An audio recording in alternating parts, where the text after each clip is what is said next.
I want to begin this video with a little bit of a story to give you some background context. When I was growing up, I was very, very poor. It was something I just kind of had to deal with. Some days I literally couldn't eat because there just was no money.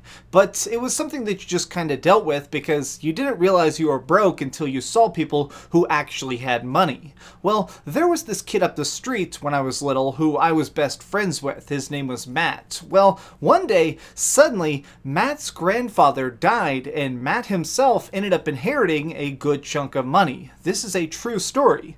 Well, Matt realized that he didn't just want to be that kid with a bunch of cash and just the weird rich kid up the street, so he actually bought me an original Xbox. He got me the Xbox, Halo, and Morrowind. This was perhaps one of the most influential days of my entire life. Having a chance to go through an Elder Scrolls game and spend hundreds of hours in this fantasy world was a massively influential moment and began a lifelong obsession with this phenomenal series.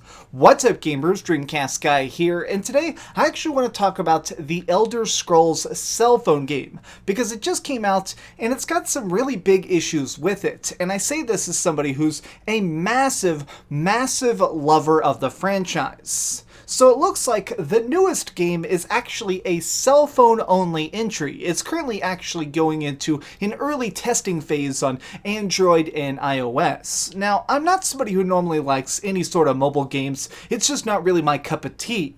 With this one specifically though, I wanted to try and be open-minded since I do love Elder Scrolls. And so, as of last year, I was actually approached by Bethesda themselves and they asked me to play it. They said, just have an open mind, try it for a bit and see what you think. And so I actually did. I ended up playing the game for about 30 minutes at QuakeCon, and I will say that it is pretty impressive. It manages to really have a weird pocket feeling of something like Skyrim. You can fight enemies and solve puzzles, but throughout it, I noticed that I kept seeing lots and lots of treasure chests, but no sorts of inventory screen. So my biggest concern was the fact that this game would be utterly flooded with loot crates and microtransactions. And unfortunately, it looks like that is 100% the case. So the game is now technically coming out. It's being rolled out in an early version, and so I wanted to check it out, but I did have a little bit of a problem. You see, I'm still a pretty broke guy, so my cell phone is super old and outdated. Now, I don't care because, to be honest, I never use this thing. I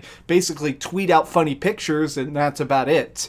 But I figured maybe I'll do some research. I mean, after playing it, it seems like a game that could be fun. Let me actually look at the data and see some screenshots and stuff and see if this might be worth actually upgrading my cell phone to give it a shot. And when I decided to actually dig into it, what I discovered was downright appalling.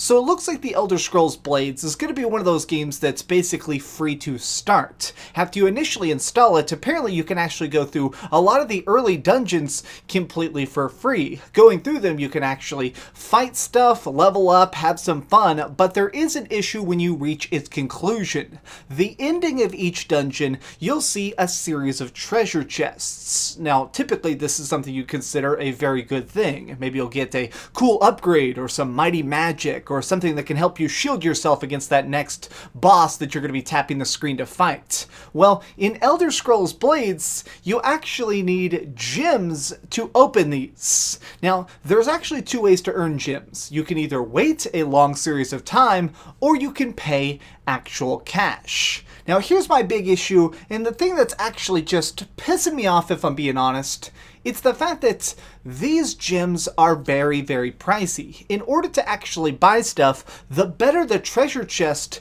the more you have to pay to unlock it. I actually wrote down some prices here, so it looks like to get a typical chest, you're going to be paying 250 gems. That's to open up like a gold box. But if you want to get something even better, you need to pay more gems than that. It looks like if you want the Elder chest, that's one of the ones that's super, super epic, that'll be 7 750 gems. But if you want the stuff that's truly going to be mind-blowing and perhaps some of the best gear in the entire game, you need to get the legendary chest, which is 2,500 gems. Now, I bet a lot of you are going, okay, Dreamcast Guy, these numbers all sound big, but what do they actually mean? How do these translate into literal cash? Well, are you ready? Brace yourself. It looks like to get this many gems, you need to pay 31 real dollars. This means that theoretically, in order to try and get some of the greatest gear in the game, you could be paying $31 per item. It doesn't look like, just trying to analyze this data, it doesn't look like you even get multiple things out of a chest. You might actually literally be paying $31 for each piece of your gear. Now, this just kind of melts my brain because obviously I paid $12 for this game. 12, and I've probably put 300 hours into this. Double the price of this game is what I would be paying for a shiny freaking hat. Literally, putting my hood up in this game would cost me $31.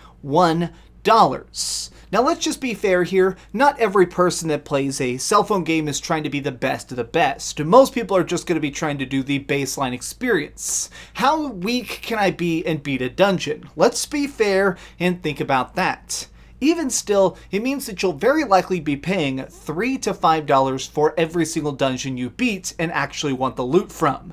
Now, the other option is, of course, waiting a day. That means, so in my play experience, every one of the dungeons took about 10 minutes to beat, 10 to 15 minutes to beat, and I'll be honest, they are fun. I think despite the fact that this looks like such a simplistic interface, Elder Scrolls Blades is actually a very, very impressive mobile experience. But if every 15 minutes I'm expected to pay $5 or wait an entire day to go through another 15-minute experience, that is broken. That is greedy. That is excessive to a degree that I don't think anybody should put up with. Now, the other part of this that's just the reason I'm never going to install it is apparently there's actually a second thing that you're going to be spending a lot of money on, which is city upgrades. So in case you've never played any of the different Elder Scrolls games, typically a lot of them have some sort of town building system. Now, it's usually something that's very, very minor, like being able to construct a house or maybe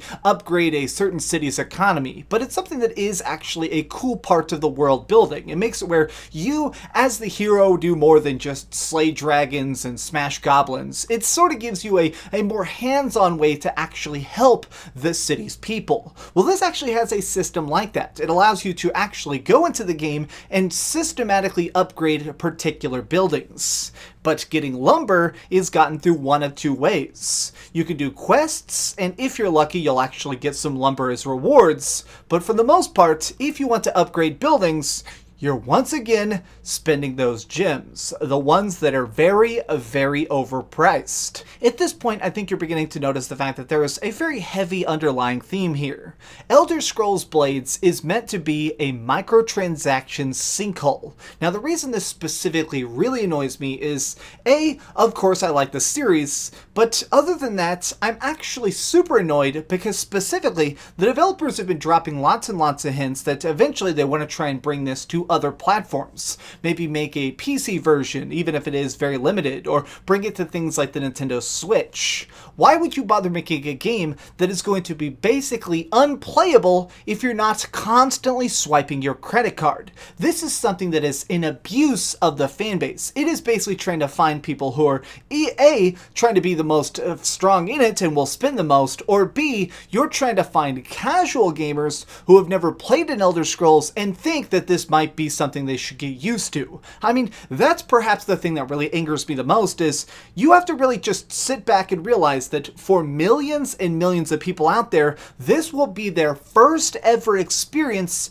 with an Elder Scrolls game. They'll never have the experience of actually customizing a character and walking off a boat or escaping a prison or seeing the great dragons of Skyrim. Instead, it'll be a series of microtransactions constantly being ripped out of them for each and every upgrade you can possibly imagine. I'm just saying it right now, even if you are curious, resist the temptation. Do not get Elder Scrolls Blades. If people refuse to sign up for it, if people aren't installing it, and if people aren't spending money on the early versions of it, we will win. You need to try and send a clear message to the developers that, look, your game is fascinating. Your game is a great little experiment. But if you're trying to milk every single penny out of the fan base, you clearly are going to be facing a very dire situation when everyone's broke and unhappy. Make it so we can just buy the game up front. Perhaps make a version of the game where we do pay $15 or $20 right up front and we can go through every single dungeon we want. I'm not asking for the game to be free. I'm not even going to be unrealistic and say, hey, I want you to completely overhaul it. I'm just saying that make it where the gamers who just want a flatline experience on their cell phone have some sort of option to make this possible. But these have just been my thoughts. What do you think about Elder Scrolls Blades, and is this something you might possibly purchase if it isn't so predatory? Let me know your thoughts in the comments down below. If you enjoyed this video, please give it a like, share with your friends, and subscribe if you haven't already. But do me the biggest favor of all and keep dreaming. I actually finally just upgraded to this phone. I was using a phone that was like 6 years old for a long time, and eventually it literally could not even start Instagram. So I finally had to upgrade to something that's, you know, only 5 years old. I really should stop being such a broke ass. Thanks so much for watching that video. If you want to see something else, you can always click this link to see what I put up last, or, you know, subscribe and see what's coming up next. Also, I promise that whatever I do, it'll try not to suck.